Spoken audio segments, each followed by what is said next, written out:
Welcome to On Trauma and Power. I'm your host, Jenn Turner, co-founder of the Center for Trauma and Embodiment. I'm so glad you're here with us.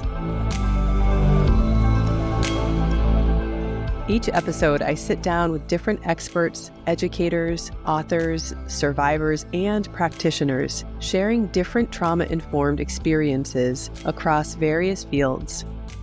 Join us as we explore the complex intersections of trauma and power through embodied healing and diverse perspectives in both our personal and collective healing journeys. Let's dive on in.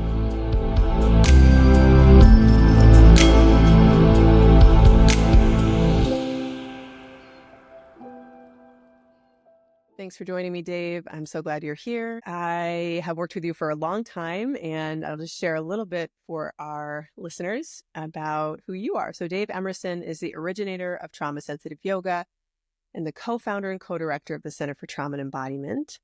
Dave has provided international training since 2006 and has developed, conducted, and supervised trauma center, trauma-sensitive yoga groups for rape crisis centers, domestic violence programs, residential programs for youth, active duty military personnel, survivors of terrorism, and veteran administration centers and clinics, and more. He is the author and co-author of numerous papers on yoga and trauma, and the co-author of Overcoming Trauma Through Yoga, and the author of Trauma-Sensitive Yoga and Therapy. Quite a bio, Dave. Thanks for being here. Yeah, it's really fun to be here. Looking forward to our conversation. Me too. So Dave's going to start us out with some kind of grounding embodiment moment. I'll hand it over to you, Dave. Great. Well, what a fun way to start. Kind of we're at the beginning in a certain sense, which is with our embodied experience. So for anybody who's interested, if you like, feel free to give yourself a moment to find a way of sitting or just getting oriented in your body. So you may be interested in standing or sitting on the floor. Maybe you're oriented in a different way in your body, but it's a moment to kind of attend to yourself and make a choice about how you want to be situated in this moment. You're welcome to have your eyes open or closed. That's a choice. Maybe beginning to add some movement. So however you're oriented in your body, maybe adding some movement on purpose. And one way you might do that is shifting from side to side. You may discover another way of moving that you're interested in this moment. But one possibility could be shifting from side to side. And you may begin, if you're moving in some way, you might start to feel some sensation. And that could be connection points between your body and any surface that you're connected to. So you might start to feel those contact points. Another thing you might feel is sensation more in your body, like in your muscles. And if you're moving, that sensation may change. So the dynamic, the muscles that are engaging may be changing. So you might feel some sensation there. And you're welcome to stay with anything you've kind of discovered for yourself here. Another option is moving to another intentional kind of movement. And that might be some neck rotation. So if you're interested in that, basically turning your chin from side to side.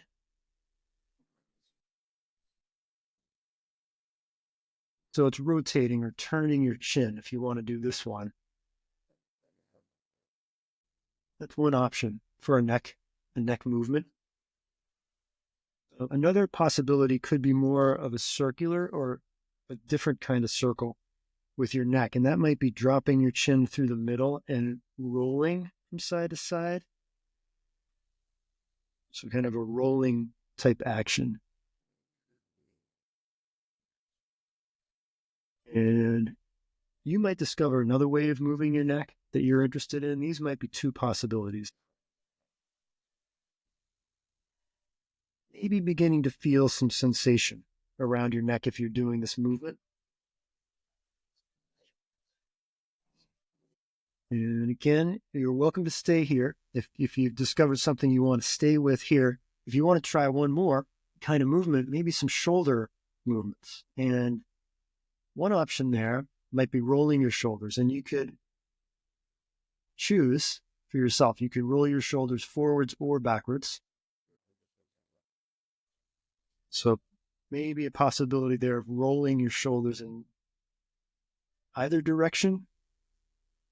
Another way you might move your shoulders could be bringing your fingertips to the top of your shoulders and making the circles with your elbows. So just another way, possibly, of moving your shoulders. Maybe beginning to feel some sensation around your shoulders. Maybe if you're moving, maybe starting to feel some feeling or sensation around your shoulders. And you have a choice here. If you're moving your shoulders, you can choose the size of these movements, the range of movement. And whenever you're ready, maybe coming back to neutral, and you're welcome to take your time there.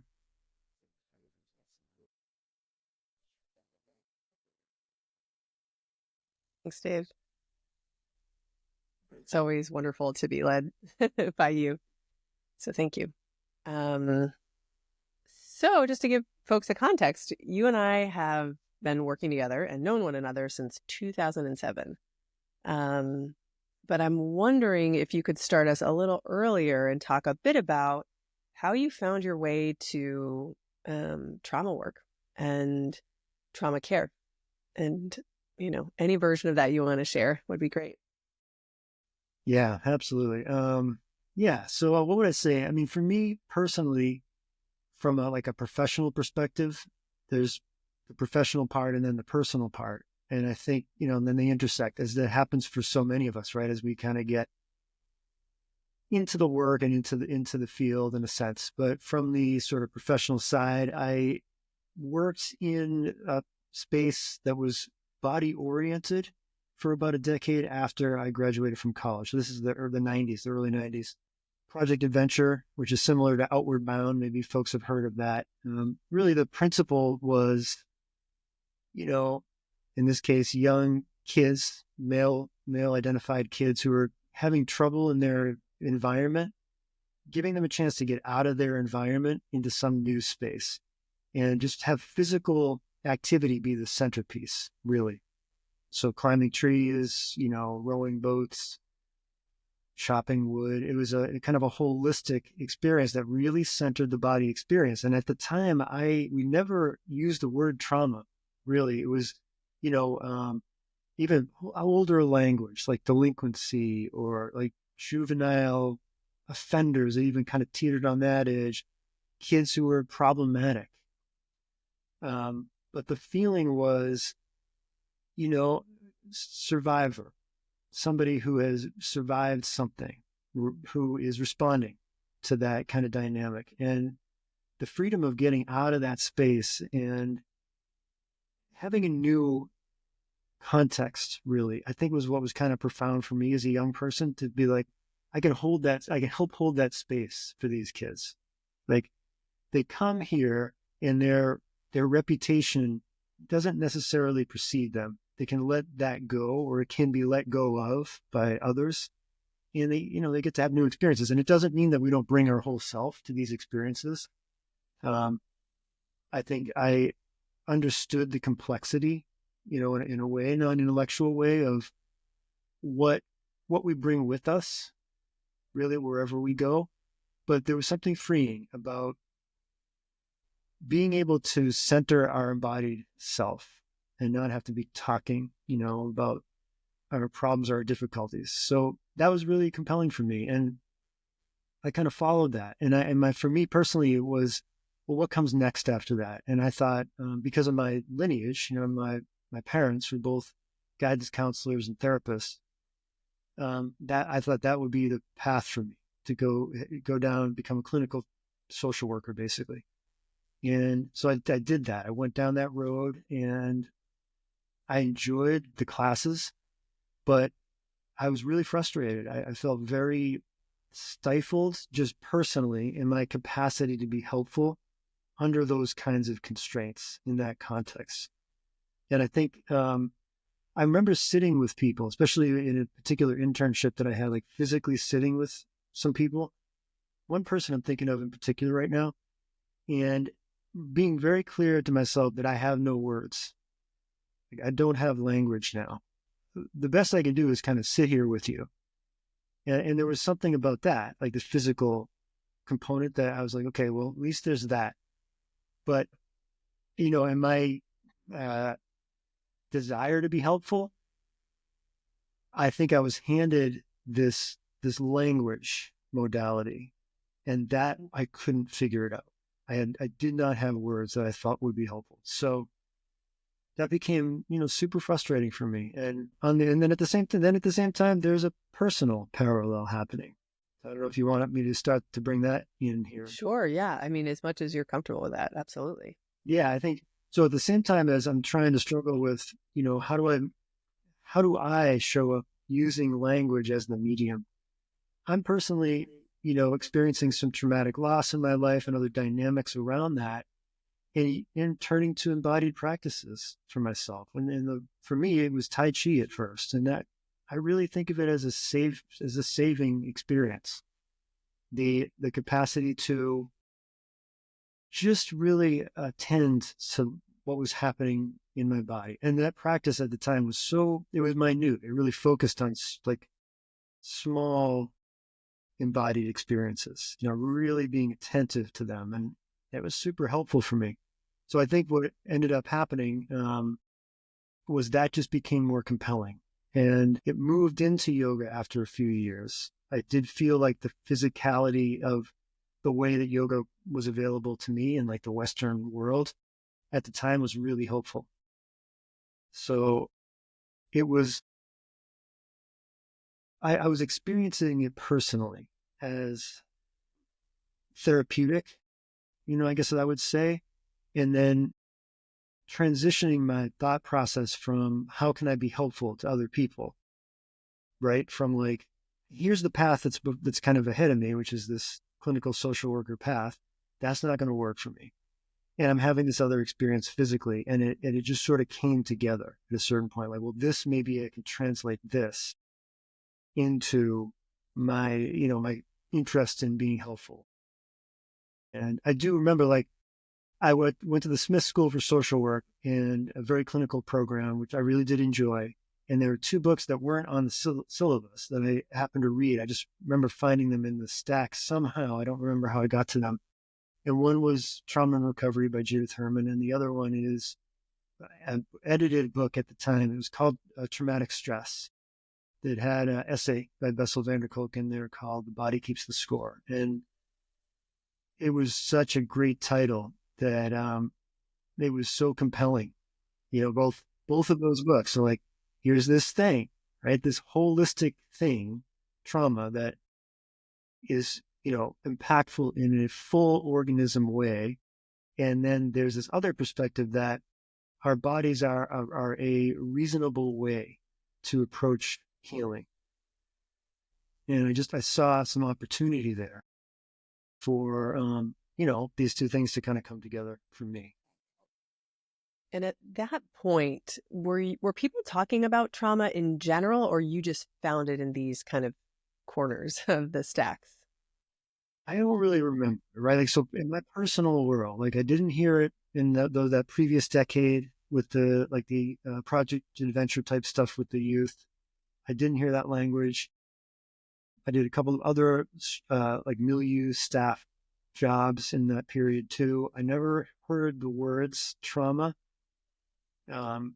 So for me, it was new, right? It was like, it was new language and it was a new perspective. And the first entry point for me was PTSD. That when I kind of turned toward this, I started a nonprofit called the Black Lotus Yoga Project to teach yoga to people with PTSD. That was kind of the first step. And then I got to through my good fortune to meet Bessel van der Kolk and folks at the Trauma Center at the time, I got to learn a lot more about trauma because they were focused. That group was really focused on understanding the complexity of trauma. And so I got to get involved there. And was there a moment for you? I think in my mind, I tell this story when I tell an abbreviated version of this. If I'm leading a training or something, I will talk about how there was a decision point where you felt like you had to do research or get engaged in that. But was it that way? Was it conscious, or did you just sort of find your way there? Because I think for me, what's so unique about the work that you started that I got to then join you in is the research component. So was that a conscious thing? Is that something that just kind of unfolded? Yeah, totally conscious. I mean, I was, compelled and interested in seeing the possibility for yoga as a treatment for PTSD first. And I started to be a yoga teacher a couple of years prior to that. So I sort of shifted from the social work world, and I was teaching yoga in health clubs and really enjoying it actually in many ways.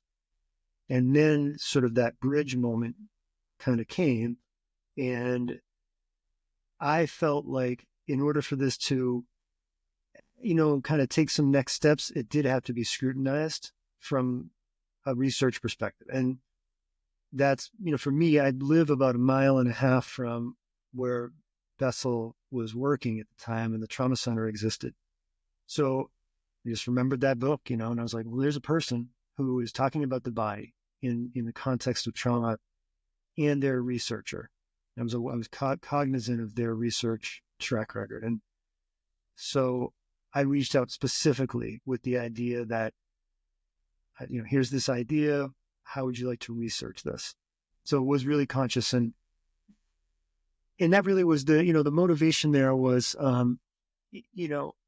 I had seen from the inside that yoga is a space, the way it shows up here, like in the Western culture, is there just really aren't any guardrails.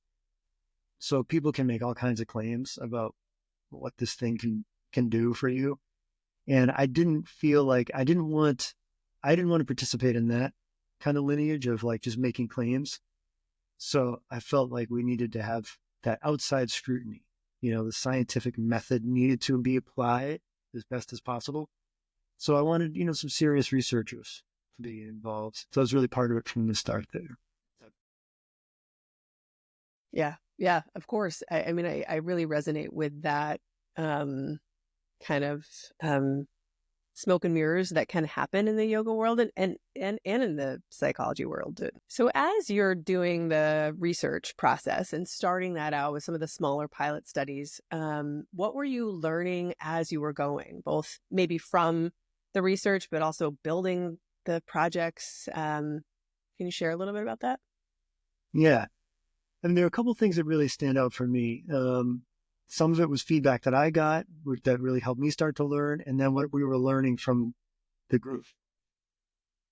First thing we tried to do was create a body awareness scale ourselves that could give people a chance to share feedback about their embodied experience. We couldn't really find anything that was on the mark for us. So creating a scale about basically like your friendliness, your relationship to your body from that perspective. Do I like my body more or less after doing this stuff? That was really an interesting piece of feedback. And we compared our very early days yoga model to dialectical behavioral therapy group that was already existing, which is, as I understand it, it's a pretty top-down thing. It's a pretty like cognitive and behavioral process, thinking about your experiences and projecting forward about how you want to show up and behave. So we asked people that did that, and also our 8 weeks of yoga at the time, like, how do you feel about your body after you've done this? And the yoga group felt significantly better about their body. And the other group actually felt worse. And I don't know, it was a very small pilot, and we don't need to draw too many conclusions. I don't think you can scientifically from there, but it was interesting to see. People were doing this thing, feeling better about their bodies. I know the clinicians in the group were like, that caught their attention. And then a couple of other things that really stood out that I remember were nobody dropped out of that pilot group, and people were impressed. You know, the folks could show up and do this body work, this body care work, and show up for 8 weeks. And the other one was feedback at the end. So everybody got the invitation to do an exit interview after the 8 weeks of the yoga session. And the clinicians did the exit interviews. And the one that really stood out was basically the question was, you know, what did you get out of this? For you personally, what did you get out of this 8 weeks of doing yoga, you know? And the person looked, the way it was described to me was it was a very visceral experience. They like looked this interviewer in the eye, and they were emotional. They had tears in their eyes, very present though. And they said, I went to the grocery store and I knew what I wanted. And it was, first of all, for me, seeing like a senior therapist say, this is really important. I didn't quite understand what that meant at the time, but I thought I was impressed by the fact that that was what was important to the group, because it seemed subtle. I went to the grocery store and I knew what I wanted. I feel like I've learned much more about what that means over time, that embodied sense of agency, like I have needs and I know what to do about them. But at the time, I think I could see how that impressed the clinical team. And I feel like that was why we got to do the next pilot study, basically, why they started to put the effort into finding funding for this project because of that. So, yeah, those were, really impressive. And then the feedback I got was, this was another thing actually that impressed the clinicians, that people were willing to give me feedback, especially uncomfortable feedback. Like, if, this isn't like a yoga studio, the way you're showing up here, you need to dress differently. It's not like a bicycling class. Like, think about the way you're showing up and how you're presenting yourself. And it was good for me. It's like, right, this isn't a yoga studio. There's something different here. And how do I need to attend to myself, how I'm showing up? In a sense, it was pretty superficial if you think of it just as the way I dress at the time. But I think people were basically saying, we want this thing, but we need you to be a little bit more attuned, right, to how you're showing up in the space. And that's evolved over time to be not just like the way I dress, but how I'm showing up. And I think that was a cool early example of that for me. Like, can I hear that? Can I listen to that? And can I try to learn from that? So a lot came out of that first pilot. To me, there's so much there, even when I think about the work that we've gotten to do together. There's been this increasing emphasis on, how do I show up? How do I express my power? How do I share power that I've been innately given or that I've been institutionally given? So it's cool to hear those seedlings in those moments when you're just starting this work and welcoming that feedback and responding to it, I think, is what I'm hearing too, right? Like, we can take feedback, but if we don't do anything with that, we don't change the way we dress or we don't change how we show up, then we're just doing more harm. But it sounds like you were receptive, or in an environment that was also receptive to survivors are experts of their experience. They know what they need if we ask them, or they may know, and we get to ask. Yeah. I think that's so true. And, fast forward a couple of years, I think of our meeting, 2007, and then really starting to build this model. The relational dynamic really becomes much more centered, right? Like, as I think back personally, I didn't think of it as a relational experience in the early days so much. I've thought of it more as a technical thing. Like, this is a cool idea that we could use our bodies to practice healing. We don't have to talk about trauma, just to simplify it. But I didn't really think about how important the relationship was. was getting those opportunities to respond like that. But I feel like when you and I when we started to do the work, we could really pick that up and deepen that and center that, right? And I think as we're learning about trauma over the years, it becomes more clear all the time that it's always about the relationship, right? Trauma is always about power, and that includes the healing process too. It's always about the relationship. And, yeah, I agree. And I think, for me, learning that mistakes are inevitable, and that's also part of the dynamic. Making mistakes as a provider, let's say, care provider, is absolutely inevitable. And it's what happens next, and that became, I think I got a little less afraid of making mistakes. For me, as I think about it, not making mistakes or being afraid to be imperfect is artificial, and I think it creates a relationship that is artificial, right? It's like, I have the answers, and if you don't get this, you've got to deal with that fallout. It's on you, as opposed to, I have some things, they may or may not resonate with you, and there also may be room for these things for us to collaborate on what this actually is and how it actually, how you make use of it and how it shows up for you. And that is a very vulnerable and imperfect space. And part of the learning process for me it's started to involve that more and more. Like, what's that like? What's it like to offer something, but not be the unassailable expert? And to kind of show up, I think what we would say about this particular model, this TCTSY model, is the facilitator is also showing up in the moment and practicing something.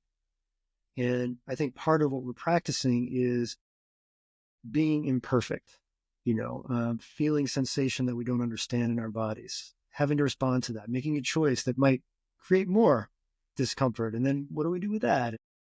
So the whole practice starts to become an element of vulnerability, and I think that really opens up a lot of space for trauma healing. I always think it's such a powerful line to walk around, wanting to continue to grow knowledge and expertise and be willing in any moment to throw it away or let it step back to honor the experience someone is having with you. Think about the amount of harm that can happen when something is manualized, or there's a protocol, or this is how we do healing, or, any of that. We potentially lose the opportunity to be responsive to the human that is with us. I guess so. I'm thinking about how, as you and I started working together and deepening into this relational aspect, then there's I'm thinking of concentric circles. So then there's this experience where we're having, and again, or at least that I'm having, as we're doing this work of deepening into understanding the nuances of the relationship, making mistakes, doing repairs, tending to all of that. And then in this larger context at the trauma center, there's all of these complex relational dynamics that are happening among the staff that are confusing, that are painful. And part of me, we could speak to that to some degree, right? But part of me is also curious if there was, because we continue to deepen in the work and I think our working relationship too as colleagues around power sharing, understanding feedback, being vulnerable in the work, that it became more and more obvious that there was this other dynamic happening in and amongst, our colleagues that was the antithesis of that. It was really, kind of quite different from what we were learning and understanding about trauma. Yeah. Yeah. I mean, in some sense, it felt like the yoga program existed a little bit it felt, so it felt like the yoga program existed outside of that orbit in a certain way. Or another way for me to say that is I was either shielded from that, or I wasn't able to see that. I think all of that is true, and those are different ways to say it. Just personally speaking, and then I'm having my own experiences personally, trying to grow the program and keep the collaborations strong, and just feeling that power is always an issue, not just in trauma healing and what we're putting out into the world externally, but in how we're behaving with each other, inside the system, like you said. And I think, the ways that showed up for me were they felt very personal. And then I think as time went on, I could see it more as the systemic thing. I understood it more as a systemic thing. But I think for me, like, one of the elements of learning there, that this is where identity started to become more, I guess, salient for me. Like, I'm having these experiences, and it's not incidental that I am, how I'm embodied as a white male cisgender person. I'm having a certain experience with the way power is being manipulated in this system that's different from other people around me, other colleagues that we have.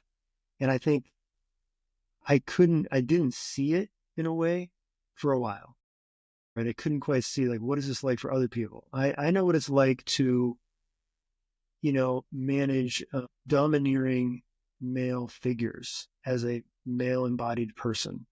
I know what bully dynamics are like, and I kind of, that's familiar territory for me. And normalized. In my experience, that's normalized. That had been normalized. Like, people with power, men with power, they throw it around, and it's also used as a shield, right? With the more power you have, the more protected you are from scrutiny. And I kind of know those rules. Like, I grew up, I learned those rules, but I started to feel like I started to learn what it was like for other people, because I think that, my interpretation of that dynamic is very connected to my identities. How do you manage a bully? I know how to do that from my perspective. But how to survive when someone is, manipulating their power when you have other identities, when your career is threatened in a different way. That I didn't understand. And I felt like, because we are opening up this space where trauma and trauma care is all about relational power dynamics, we had an opportunity to start being like, oh, what is it like, internally as well? How do we start to scrutinize that a little bit? So it became real. Yeah, I think it's so potent to look at and to look at the ways that we're not always encouraged to tend to our inner experience, particularly when we are providers, right? Like, I think you and I had started doing the work around, we want to tend to how we're showing up. We want to look at our power and how we share it, but not as much around, what is it like for me to work in this place? Is it okay for me? Do I feel safe? What about my own survivorship? That's one thing that I also continue to be interested in, is like, so many people, and so many of us are drawn to this work of trauma care because we have our own histories, our own pain, our own loss. And yet there can be this really powerful double standard where we'll tend to our clients, the people we serve, with such care and intention, and turn toward each other in a really different way. And that can be so painful. I think it causes a ton of burnout and vicarious trauma. So I think, when I think back to that time where you and I, but also collectively that community around the trauma center, started to really reckon with, what is it like to be here and work here? And is it safe for me? We had such a powerful opportunity to then wonder, what would it be like to try and create something different? And to me, that's kind of been the last 8 years or so, right? Is like, how can we keep focusing on the work, but also turn toward each other in how we treat one another, how power moves between us as colleagues. And that to me has been such, and continues to be such, a rich learning experience. Yeah, totally agree. And I think that's a great way to put it, right? Rich learning experience. It is a constant process of learning. And I think that dynamic of vulnerability is the capacity to be uncomfortable for me has been important. And I think that also is different, right, for each of us. I think as we're getting into the nuances of this, right, over these past 8 years, like what is it actually like to try to create a work environment, right, that also tends to the relationship and the power dynamics. So we can do, like you and I, we've done things like create a co-directorship as a direct response. We have a leadership team as a direct response to that. We still are going to be in these cycles of, making mistakes. Now I'm just speaking for myself. I get to continuously make mistakes and continuously get feedback. And I think the capacity, I think part of the work for us as trauma stewards, aspiring trauma care providers, is to keep expanding our capacity to be vulnerable and to receive feedback. And it's not for everybody, maybe, or another way to say it is we need to be cognizant of that, I think. And it takes work, right? Like it takes work. It's always evolving, and it's relentless, but not in a way that is potentially overwhelming. It's definitely like riding that wave. The wave is always there, but if you can ride it, that's the work. Yeah. And right, like you and I have different identities. We've been talking about that over the years. Like our experiences will be different with how power moves, how people treat us. Like we've gotten to see that face to face many times. We have colleagues with different identities that have different experiences with the world, and then we show up with them, and we have different kinds of interactions. It's just constantly, it's an opportunity all the time. And meanwhile, we have these care models that, in the case of TCTSY, has arrived, right? It's arrived in the world, and it is now available. It's here, and part of what we want to be doing is getting this to more people. And the workplace structure is like, we have to attend to that every day. That hasn't arrived. Like, that's a constantly arriving process. When I think about if we started the Center for Trauma and Embodiment, right, out of the trauma center kind of falling apart because of power dynamics in the workplace, then we decide to create this thing together. And it still is so challenging now, even 8 years in, to have the conversations that you have to continuously have to look at, how am I using my power? How am I not seeing how I'm hoarding power, or it's getting siloed? How am I not understanding how my identity interacts with someone else's identity? And how challenging those, even if we believe in it deeply, to continue to show up and be curious and vulnerable in that space is incredibly challenging. And I think, in a lot of ways, that's why we wanted to start, and I really wanted to start this podcast, was a chance to be able to share with folks those conversations, how sticky that can be, and how challenging and how rewarding it can be too, to when you begin to name these power dynamics and how it intersects with trauma, and sort of share that outwardly with folks. Because to me, that's the work. Those, when we're like slogging through those moments. So yeah, totally. Yeah. And I think we've had you and I have had so many moments over the years where it's been like, we're really glad you're there to be able to run this, right? So that the podcast is an opportunity to create that kind of space for other people, because this is hard work, and we can acknowledge that. It is maybe some of the most important work that we do to scrutinize ourselves, right, through this lens of power. One way I've been thinking about it organizationally lately is we want to create an organization where the people with more power are actually open to more scrutiny, as opposed to hoarding power protects you. I think the systems as they kind of exist, the more power you get, the less scrutiny you get. Like you're supposed to be kind of siloed and protected. And I think we're trying to create an organization where that actually is flipped, right? So the people with less power don't have to do all the emotional work of kind of maintaining the structure. It's actually the people with more power. So it's almost a job description element in a sense. And I think we do talk to people about that more now, right? We're trying to practice that and learn that, what that actually feels like. And then we can sort of communicate that as a tangible value, right? As a way to kind of share what it is we're trying to do here.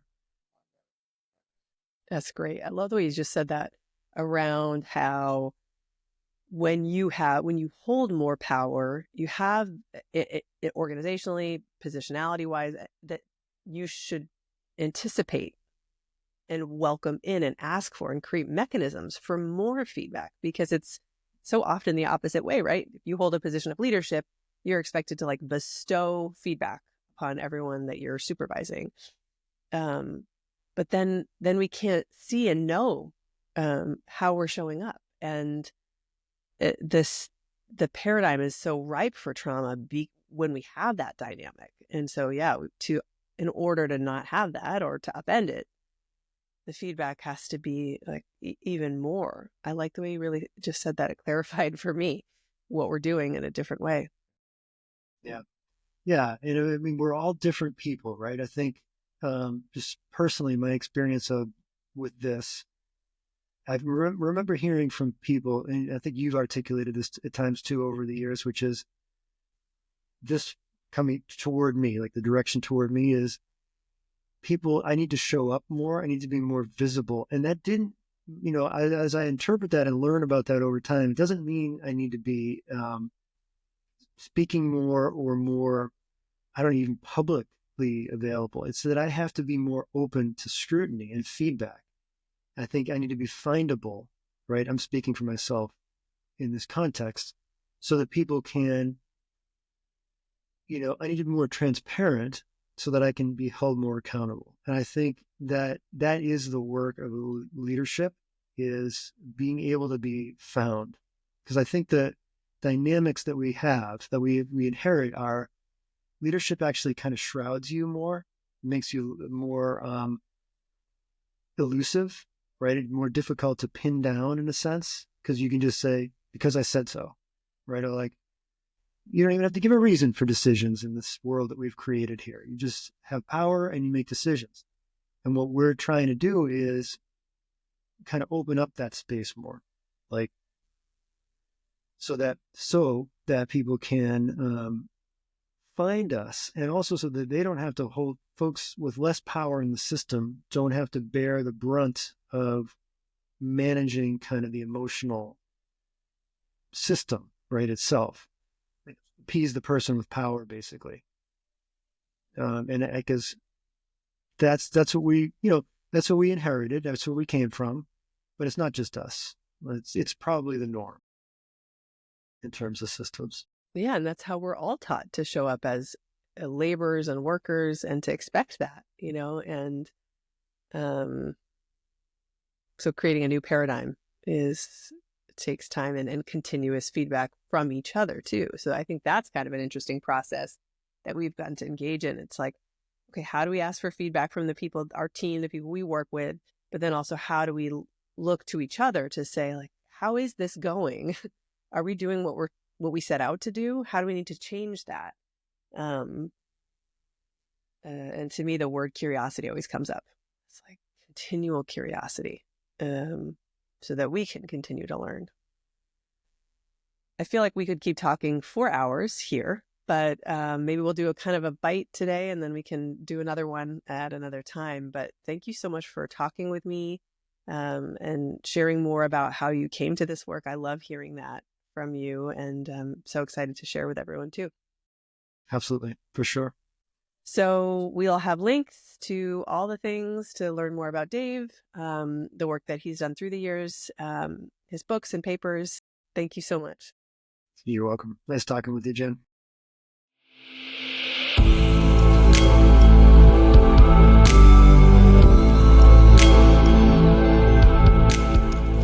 Thank you so much for being with us today. To find out more about today's guest, head to healwithcfte.org/podcast. Follow us on Instagram @On Trauma and Power to stay up to date on future episodes. And be sure to like and subscribe to On Trauma and Power wherever you listen to your podcast. We'll see you next time. Take care.